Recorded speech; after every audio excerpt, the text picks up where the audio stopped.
Hello, Mr. Dowse here, and in this video we're going to look at syntax errors in Python. This time we're going to look at not defined errors. So here I've got a fairly simple piece of code. I've assigned the integer value 23 into the variable number, so number becomes equal to 23.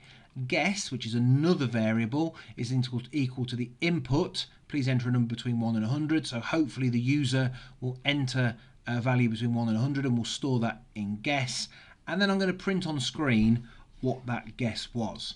And this is another common error that students make. You may have already spotted it. If you have, well done. Let's have a look. Let's run the code and let's see what happens.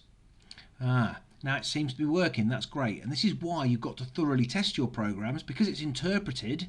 It works through it line by line, and we haven't got to the error yet, so it hasn't flagged it. So I need to enter in a number. I'm going to enter 34 and I'm going to press enter, and I've got an error. If you ever get this, it means that part of your program works and part of your problem doesn't. So let's have a look and see what this error says. Well, it says that the error's on line 5. Okay, now Python's not good at giving you line numbers, but it does tell you down here what line number you're on, so that is useful.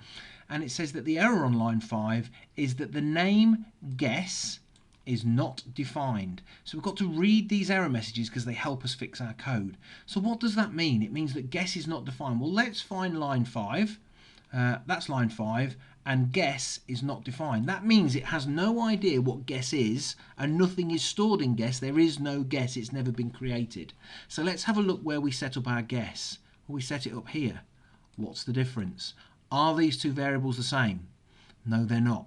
We have to be exact in Python. We cannot use guess lowercase because it's never been set up. We use guess with a capital G. So let's change that to a capital G, and then we shouldn't get this error, which is guess is not defined, when we run our code. So enter a number between 1 and 100. I will enter 45 this time, and it outputs 45 because 45 was my guess. So that is what not defined errors normally mean. Thanks for watching.